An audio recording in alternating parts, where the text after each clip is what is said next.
Epilogue. 6 months have passed since the longest night of my life. Smita remained true to her word. She fought for me like a mother fights for her children. First, she dealt with the police. She proved to them that they had no basis on which to arrest me. She also found out that nobody had even heard about the dead dacoit on the train, and there was no pending investigation. So the nameless dacoit remained nameless, even in death. Then she dealt with the quiz company. They threatened me with allegations of cheating and fraud, but Smita proved that the DVD footage clearly established me as a legitimate winner on the show. After 4 months of dilly-dallying, the company was forced to concede that they had no grounds on which to withhold payment of the top prize to me. I did not get the full billion rupees. I got a little less. The government took some. They call it game show tax. The company producing W3B folded after the massive payout, so I became the first and last winner on the show. Prem Kumar died 2 months ago. According to the police, he committed suicide by gassing himself to death in his car. But there are press reports of foul play.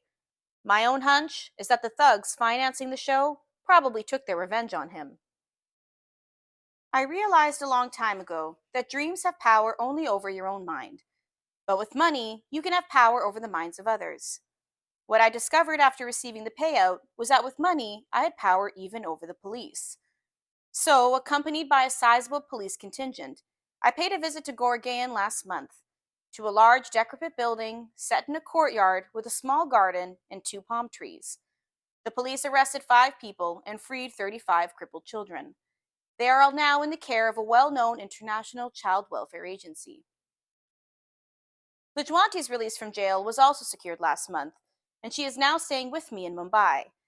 In fact, she returned just last week from her sister Lakshmi's wedding in Delhi to a top-level officer in the Indian Administrative Service.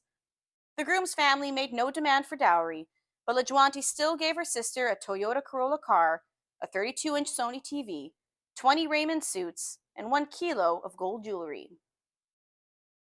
Salim has landed the role of a 17-year-old college hero in a comedy film directed by Chimpu Dewan, and these days is busy shooting in Meboob Studios. He thinks the producer is a man named Mohammed Bhatt, but it's actually me.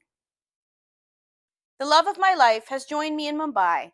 She is now my lawfully wedded wife, with a proper surname, Nida Mohammed Thomas. Smita and I are walking along Marine Drive. A pleasant wind is blowing, occasionally sending a misty spray from the ocean, where giant waves crash and roll against the rocks. The uniformed driver is following us at a snail's pace in a Mercedes-Benz, maintaining a respectful distance. The rear bumper of the Benz carries a sticker. It says, "My other car is a Ferrari." "I've been wanting to ask you something," I tell Smita. "Shoot." "That evening, when you saved me from the police station, why didn't you tell me straight away that you were Gaudiya?" "Because I wanted to hear your stories and find out the truth. Only when you narrated my own story, without realizing that I was in front of you, did I know for sure that you were telling me the truth, the whole truth, and nothing but the truth. That's why I told you at the beginning that I didn't need you to swear on any book. I was your witness, just as you were mine." I nod my head in understanding. "Can I also ask you a question?" Smita asks me. "Sure." "That same evening, when I brought you home, before you told me your stories, you flipped a coin. Why?" "I wasn't sure whether to trust you. The coin toss was my decision-making mechanism. Heads, I would have told you everything. Tails, it would have been goodbye. As it turned out, it was heads." "So if it had turned up tails instead of heads, you wouldn't have told me your story?" "It wouldn't have come up tails."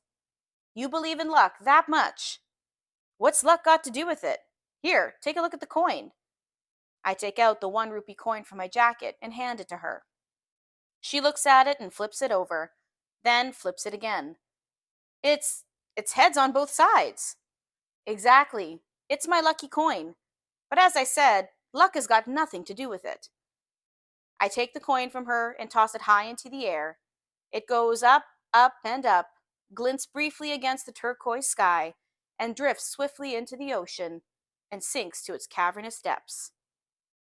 "Why did you throw away your lucky coin?" "I don't need it anymore, because luck comes from within."